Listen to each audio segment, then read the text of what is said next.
एक वचन बहुवचन। लेकिन संस्कृत में बेटा आपके 3 लिंग होते हैं, एक स्त्रीलिंग, पुल्लिंग, नपुंसकलिंग। और संस्कृत में आपके वचन भी 3 होते हैं, एक वचन, द्विवचन, बहुवचन। ओके, अब देखिए, अब आपका तीसरा है तत्।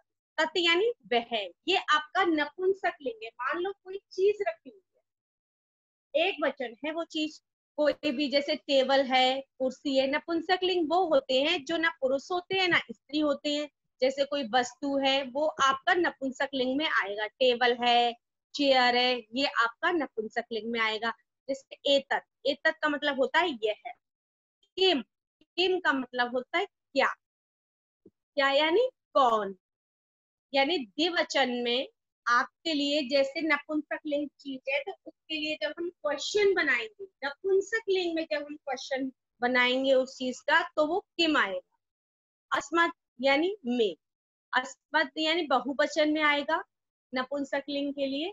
ऐसे ही संस्कृत के रूप में अलग अलग रूप चलते हैं, स्त्रीलिंग में अलग चलते हैं, पुल्लिंग में अलग चलते हैं, नपुंसक लिंग में अलग चलते हैं। आगे देखिए, इनका तीनों लिंगों तथा तीनों वचनों में प्रयोग। इस चैप्टर में आपको बताया गया है कि सर्वनाम में तीनों लिंग और तीनों वचनों का प्रयोग दिखाया गया है। वो कैसे दिखाया गया है, आप देखिए, यहाँ पे एक वचन दिया हुआ है। क्या दिया हुआ है, एक वचन। दूसरा है द्विवचन, तीसरा है बहुवचन। 3 वचन है, मैंने आपको बताए थे। संस्कृत में आपके 3 वचन होते हैं, संस्कृत में आपके 3 वचन होते हैं, एक वचन, द्विवचन, बहुवचन।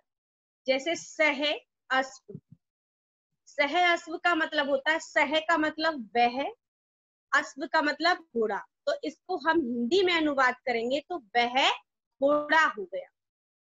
दूसरा है आपका सेंटेंस तौ अश्वौ, यानी तौ यानी वे दोनों क्या है, घोड़े हैं। तौ अश्वौ, आपको पता है कि यहाँ पे जो घोड़ा है, अश्व है, यहाँ पे पुल्लिंग है, इसलिए पुल्लिंग के लिए यहाँ पे क्या आया है, तौ आया है। ठीक है, ते अश्वाह, ते यानी वे सब, वे सब कौन है, यहाँ पे घोड़े के लिए आया है वे सब। ते अश्वा, वे सब घोड़े हैं। यानी सह तौ ते, यहाँ पे घोड़ा पुल्लिंग है। यदि हम पुल्लिंग में सेंटेंस बनाएंगे एक घोड़े के लिए तो सह आएगा, सह अश्व। 2 घोड़े के लिए तौ अश्वौ। और बहुत सारे घोड़ों के लिए, 3 हो या 3 से ज्यादा हो, उसके लिए आएगा यहाँ पे ते अश्वः। ओके बच्चों, आपका फर्स्ट टाइम है संस्कृत में, आपको आ जाएगा। दूसरा है सा अजा, सा अजा का मतलब होता है, अब मैंने आपको बताया, अभी मैंने ऊपर जो ये वचन है ये आपकी स्क्रीन पर है, ये मैंने बताए थे। स्त्रीलिंग के लिए कौन सा यूज होता है, वह के लिए, 2 बच्चों के लिए या बहुत सारे बच्चों के लिए क्या यूज होता है। पुल्लिंग के लिए मैंने आपको बताई दी है, नपुंसकलिंग के लिए बता दी। ये इनके एग्जाम्पल। जैसे बकरी है, घोड़ा तो क्या है आपका पुल्लिंग है, जो बकरी है वो क्या है आपकी स्त्री। बकरी क्या है बेटा आपकी स्त्रीलिंग है। तो मान लो एक बकरी है, हमें सेंटेंस बनाना है वह बकरी, जब वह बकरी है तो आप संस्कृत में बनाओगे सा अजा। बकरी के लिए आप बोलोगे सा मिस भी वह होता है, सह मिस भी वह होता है, तो आप सह लिख दे। लेकिन सह यदि बकरा होता तो वहां पे हम सह लिखते। स्त्रीलिंग में स्त्रीलिंग का प्रयोग होगा सा अजा। सा यानी वह, अजा यानी बकरी। तो वह कौन है, वह बकरी है। ओके, अगला है स्त्रीलिंग के लिए क्या या प्रयोग होगा, एक वचन के लिए सा, सा अजा। क्लियर, आगे ते अजे, ते यानी वे दोनों, ते का मतलब होता है वे दोनों, यानी वे 2 बकरियां हैं, वे दोनों बकरियां हैं या वे 2 बकरियां हैं। अगला है आपका ता अजा, ता यानी वे सब, अजा यानी बकरियां।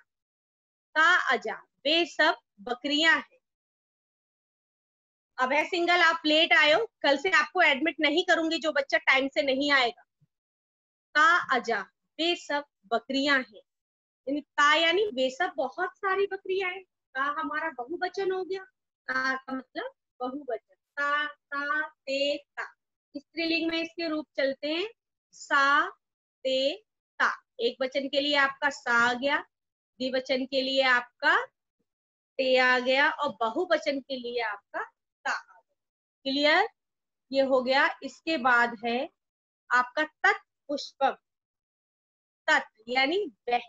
अब मैंने अब ये तो ऊपर वाला आपका पुल्लिंग हो गया पहली सेंटेंस, दूसरी वाली आपकी स्त्रीलिंग हो गई। अब तीसरा जो सेंटेंस है वो आपका नपुंसक लिंग का है। किसका है बच्चों? नपुंसक लिंग का। नपुंसक लिंग का कैसे है? तत्पुष्पम। तत् का मतलब होता है वह, पुष्पम का मतलब होता है फूल, यानी वह फूल है। अगला है ते पुष्पे। ते पुष्पे का मतलब होता है वे दो। ते यहाँ पे द्विवचन के लिए आया है, यानी एक वचन के लिए नपुंसक लिंग में आपका तत् आएगा और द्विवचन के लिए नपुंसक लिंग में आपका ते पुष्पे वे दो फूल है, ते आएगा। ते पुष्पे का मतलब दो फूल है। अगला है तीसरा तानी पुष्पाणी। तानी का मतलब वे सब, पुष्पाणी यानी फूल। वे सब क्या है? वे सब फूल है। यहाँ पे तानी क्या है आपका? बहुवचन। ये आपका एक वचन हो गया तत्, ते आपका द्विवचन हो गया और तानी आपका बहुवचन हो गया। तत् ते तानी। तानी आपका क्या है? बहुवचन। तानी पुष्पाणी, वे सब फूल। क्लियर? ये हो गया आपका सर्वनाम परिचय। अब इसका नेक्स्ट पेज मैं आपको शेयर करूंगी। ओके?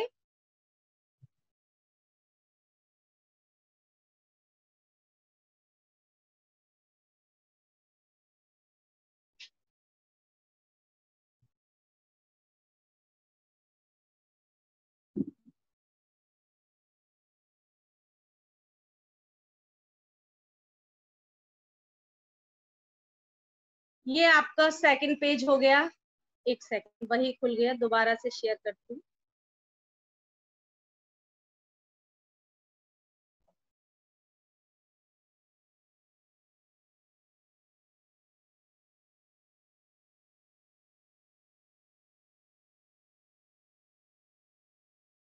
ओके बच्चों, ये आपका सेकंड पेज है। आपको स्क्रीन पर क्लियर नहीं दिख रहा है तो आप अपनी बुक ले लीजिएगा। इसकी पिक क्लियर नहीं आई है, आप अपनी बुक में से कर लीजिएगा। देखिए, बुक है आप सभी के पास, आप बुक में से पढ़ सकते हो। मैं पढ़ के बता रही हूँ वैसे। अब हम सर्वनाम शब्दों के, जो सर्वनाम शब्द हैं उन शब्दों के प्रथमा और द्वितीया विभक्ति में तीनों लिंगों तथा तीनों वचनों के रूप में जानेंगे। हमें क्या करना है? जो सर्वनाम शब्द हैं उनके प्रथमा और द्वितीय विभक्ति में तीनों लिंगों और तीनों वचनों के रूप में जानेंगे। कैसे? देखिए, लिंग तत् हमारा है वह। तत् हमारा क्या है? वह। एक सेकंड बच्चों, ये आपको क्लियर नहीं दिख रहा है, मैं दोबारा आपको शेयर करती हूँ ये स्क्रीन।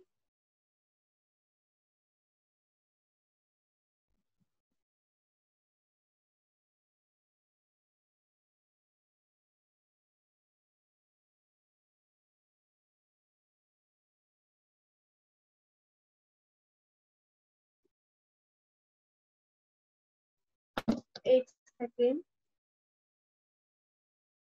दोबारा शेयर करती हूँ ताकि फोटो क्लियर आ जाए। दोबारा पिक ली है मैंने। अब देखिए, ये पिक में आपको समझ में आ रहा है क्लियर? अब पढ़ भी सकते हो जिनके पास बुक नहीं है।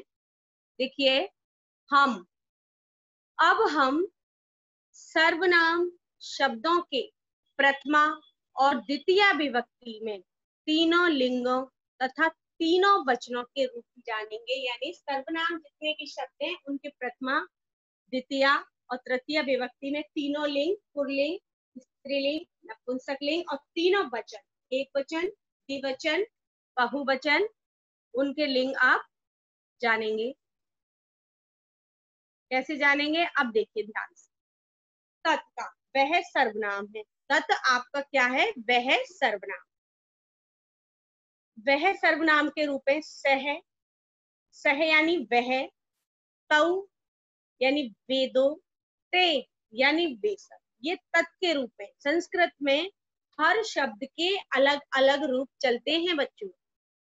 ये संस्कृत है, इसमें हर शब्द के स्त्रीलिंग के अलग चलते हैं, तत् के अलग चलेंगे, हर शब्द के ए तत् के अलग चलेंगे, हर शब्द के यहाँ अलग अलग रूप चलते हैं। जो सर्वनाम शब्द हैं इनके रूप आपकी स्क्रीन पर है, आप देख रहे हो, आपको दिखाई भी दे रहा होगा। देखिए अगला है सह तौ ते, ये फर्स्ट लाइन हो गई। ते का मतलब वे सब हो गया, ये मैंने अभी आपको समझाई है, ये पुल्लिंग में है। दूसरा है द्वितीया। द्वितीया में देखिए आप बच्चों, जो द्वितीया विभक्ति है आपकी, इसमें द्वितीया विभक्ति में क्या है? तम। सह का जो द्वितीय विभक्ति है, इसका सह को तम बोला जाता है। तम का मतलब होता है उसको। तौ, तौ का मतलब होता है उन दो को। तान का मतलब होता है उन सब। तम यानी उसको, तौ मिस उन दो को, और तान मिस उन सब को। सह तौ तान, तम तौ तान। ओके, इसमें ये तो आपके पुल्लिंग में हो गए। पुल्लिंग का एक वचन होता है तम। द्वितीय विभक्ति, द्वितीय विभक्ति है आपका एक वचन तम, द्विवचन है आपका तौ, और बहुवचन है आपका ताम। तो हो गया आपका तम तौ तान। तम का मतलब उसको, तान का मतलब उन दो को, तौ का मतलब उन दो को, और तान का मतलब उन सब को। ये तो आपका हो गया पुल्लिंग। अब इसमें जो स्त्रीलिंग है वो देखिए। स्त्रीलिंग में जो प्रथमा विभक्ति है उसमें आपका सा होगा। सा मिस वह, एक वचन है आपका। ते मिस वे दो, द्विवचन हो गया आपका, जिसमें दो चीज आए, दो व्यक्ति आए, दो वस्तु आए। साह यानी वे सब, जिसमें दो से अधिक आए। सह, सा, ते, ताहा, ये आपका स्त्रीलिंग हो गया प्रथमा विभक्ति में। अब इसका स्त्रीलिंग में द्वितीय विभक्ति देखिए। ताम, ताम यानी उसको, ते यानी उन दो को, ता यानी उन सबको। ताम ते ता, ये आपका स्त्रीलिंग में द्वितीय विभक्ति हो गया। ता का मतलब उन सबको, यानी ये बहुवचन हो गया ता, और ते आपका द्विवचन हो गया, और ताम आपका एक वचन हो गया, यानी केवल उसे बोला जा रहा है, उसको। अगला है नपुंसकलिंग। नपुंसकलिंग देखिए प्रथमा विभक्ति में तत्, ते, तान। तत् का मतलब होता है वह, ते का मतलब होता है वे दो, तान का मतलब होता है वे सब। तत् यानी वह, ते यानी वे दो, तान यानी वे सब। यहाँ पे नपुंसकलिंग कौन सी चीजों के लिए आया है? जैसे कुर्सी है, टेबल है, पेन है, पहिया है, ये सब नपुंसकलिंग में आते हैं। द्वितीय विभक्ति में तम, उसको, ते, उन दो को। नपुंसकलिंग में भी ते आता है, और स्त्रीलिंग में भी ते आता है। नपुंसकलिंग और स्त्रीलिंग में जो तत् के रूप हैं वो सेम है। और तानी नपुंसकलिंग में बहुवचन के लिए आया है, वे सब। और तानी द्वितीय विभक्ति में भी तानी आया है, उन सब। ओके, अदिति आप इतनी लेट आ रहे हो बेटा। 46 पार्टिसिपेंट है, 1 मिनट में इतनी इतनी लेट आ रहे हो बेटा, आप जल्दी आया करो क्लास में। बार बार में आपको एडमिट करना पड़ता है, डिस्टर्ब होता है बच्चों।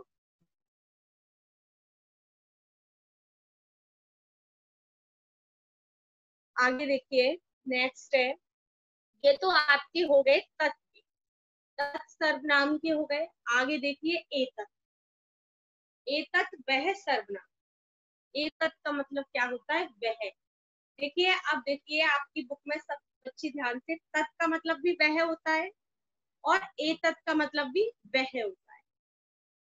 ये दोनों ही आपके क्या है, सर्वनाम। लेकिन दोनों में अंतर क्या है?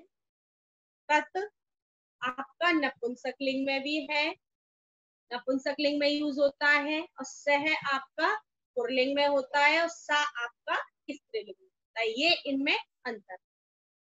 एतत् देखिए, लिंग, लिंग आपके तीनों दिए हुए हैं, पुल्लिंग, स्त्रीलिंग, नपुंसकलिंग। विभक्ति दी हुई है प्रथमा और द्वितीया, प्रथमा और द्वितीय विभक्ति को ही यहाँ पे बताया गया है आपकी को। और वचन आपके तीन है, एक वचन, द्विवचन, बहुवचन। अब इसमें पुल्लिंग में देखिए प्रथमा विभक्ति, एतत् में, एतत् के रूप हैं आपके, एतत् के रूप यहाँ दो विभक्तियों में दिए हुए हैं। पहला है एषः, एषः का मतलब होता है यह है। एतत् के रूप चलते हैं प्रथमा विभक्ति में, एषः यह, एतौ ये दो, एतौ का मतलब होता है ये दो, एते, एते का मतलब होता है ये सब। अगला है द्वितीय विभक्ति, द्वितीय विभक्ति में एतम यानी इसको, एतौ इन दो को, एते इन सब। स्त्रीलिंग प्रथमा विभक्ति में एषा यह, एते ये दो, एता ये सब। ये हो गई आपकी स्त्रीलिंग। स्त्रीलिंग बहुवचन, एता यानी ये सब। द्वितीय विभक्ति स्त्रीलिंग में इसको बोलेंगे हम एताम, एताम यानी इसको, एते यानी इन दो को, एते का मतलब होता है इन दो को, एता का मतलब होता है इन सब को। अब अगला है नपुंसकलिंग, नपुंसकलिंग में आप बोलोगे प्रथमा विभक्ति, एतत् यानी यह, एते यानी ये दो, एतानी यानी ये सब। अगला है नपुंसकलिंग में, ये मान लो हमें कोई चीज रखी है, कुर्सी रखी हुई है, बुक रखी हुई है, तो हम बोलेंगे एतत्। एक बुक के लिए हम क्या बोलेंगे, एतत्, एतत् पुस्तक, यह पुस्तक। अगर दो पुस्तक रखी है तो हम बोलेंगे एते पुस्तका, पुस्तके, यानी पुस्तक भी द्विवचन में आएगी, एते पुस्तके। यदि यह बहुत सारी पुस्तकें रखी हुई हैं तो हम बोलेंगे एतानी पुस्तकानी। क्या बोलेंगे हम, एतानी पुस्तकानी। ऐसे ही सेंटेंस बना के देखिए। अब द्वितीय विभक्ति में एतम यानी इसको, एक बुक होती है तो हम बोलेंगे एतम द्वितीय विभक्ति के रूप में। एते इन दो पुस्तकों, एते पुस्तके इन दो पुस्तकों को, एतानी यानी इन सबको। ये इनके रूप हो गए। इस चैप्टर में आपको सर्वनाम शब्द के तत् यानी वह, एतत् यानी वह, इन सबके प्रथमा और द्वितीय विभक्ति में आपके रूप बताए हैं। अब अगला है किम। अगला धातु है आपका जो सर्वनाम शब्द है आपका है किम, यानी क्या और कौन। किम का मतलब होता है क्या, और किम का मतलब होता है कौन। जो किम शब्द है आपको क्या और कौन दोनों शब्दों के लिए यूज होता है, दोनों का अर्थ यही है। और ये प्रश्न बनाने के लिए आपको यूज किया जाता है। इसका प्रयोग किस लिए किया जाता है, संस्कृत में प्रश्न बनाने के लिए। आगे देखिए पुल्लिंग शब्द, लिंग वही है, इस तीन लिंग होते हैं संस्कृत में, पुल्लिंग, स्त्रीलिंग, नपुंसकलिंग। विभक्ति वैसे हमारी विभक्ति 7 होती है, अष्टमी जो विभक्ति होती है संबोधन, वो प्रथमा विभक्ति ही होती है। ओके, संस्कृत में हमारी 7 विभक्ति होती है, अष्टमी जो होती है वो संबोधन होती है, उसमें प्रथमा विभक्ति ही आपकी होती है। आगे है एक वचन में कह, यहाँ पे है जो किम के रूप है वो एक वचन में प्रथमा विभक्ति में आएगा कह, यानी कौ। यदि हमें प्रश्न बनाना तो हमें एक वचन है हमारा प्रश्न, और हमें तो हम उसके लिए कह का प्रयोग करेंगे प्रश्न बनाते समय। द्विवचन में हम कौ का प्रयोग करेंगे, कौ यानी कौन दो, कह यानी कौन, कौ कौन दो, और के यानी कौन सब, कौन सब यानी कितने सब, कौन सब। ये बहुवचन में प्रयोग होगा आपका के। जब हम प्रश्न बनाएंगे तो बहुवचन में आपका के प्रयोग होगा।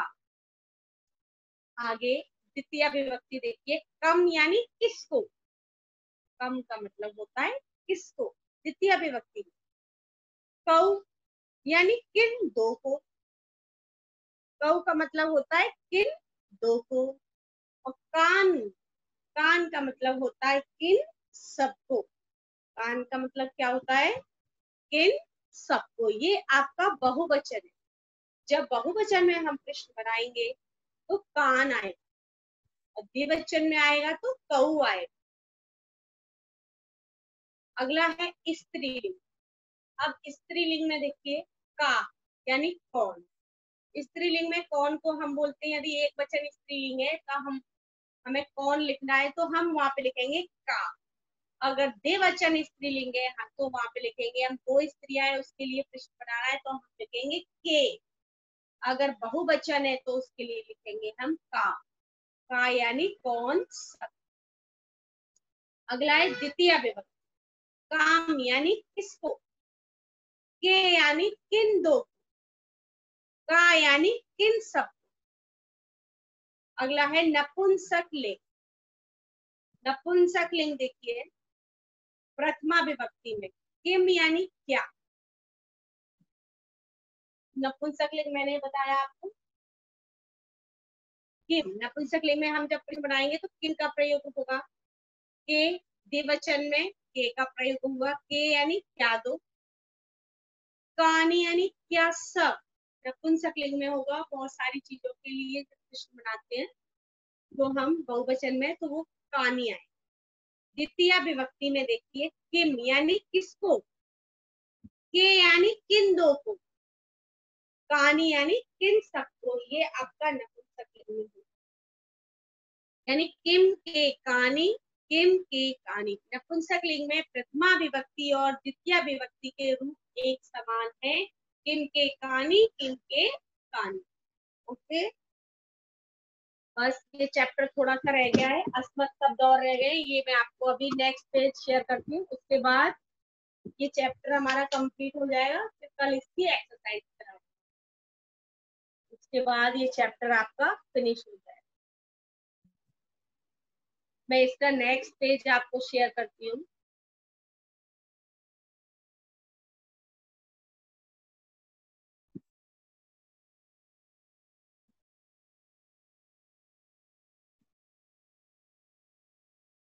देखिए बच्चों, इसका नेक्स्ट पेज आपकी स्क्रीन पर है।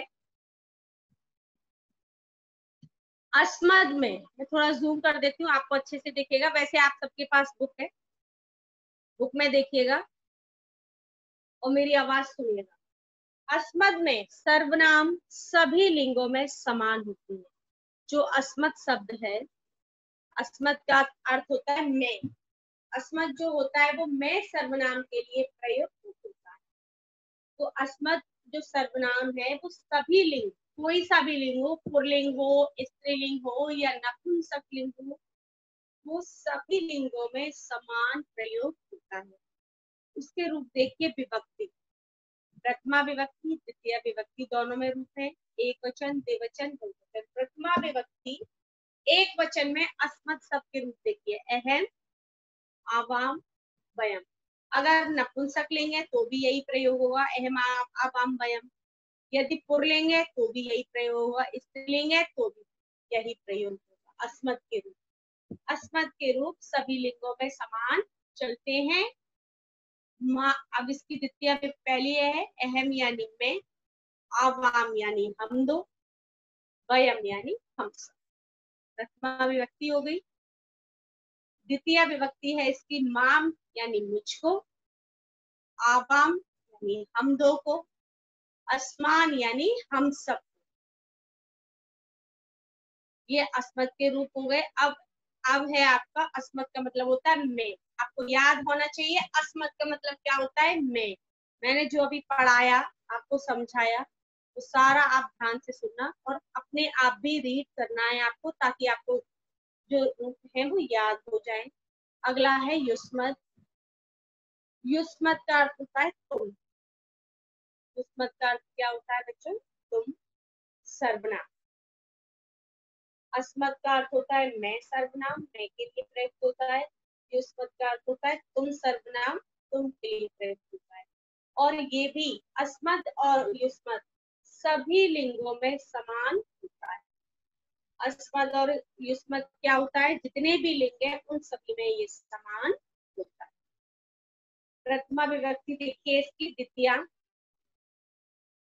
त्वम, युवाम, युवम, यूयम। त्वम का मतलब होता है तुम, युवाम का मतलब होता है तुम दोनों, यूयम का मतलब होता है तुम। द्वितीय विभक्ति है त्वाम, यानी तुमको, युवाम तुम दो को, युष्मान तुम सब, त्वम युवाम यूयम, त्वाम युवाम युष्मान। ये आपकी विभक्ति हो गई।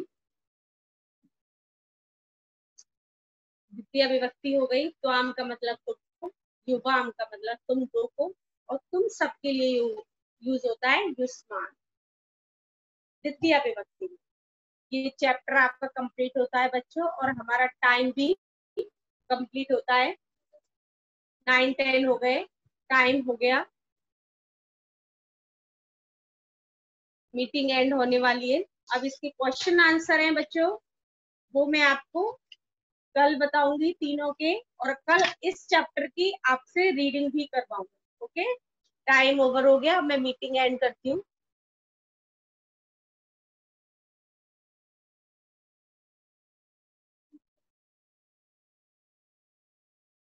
अनम्यूट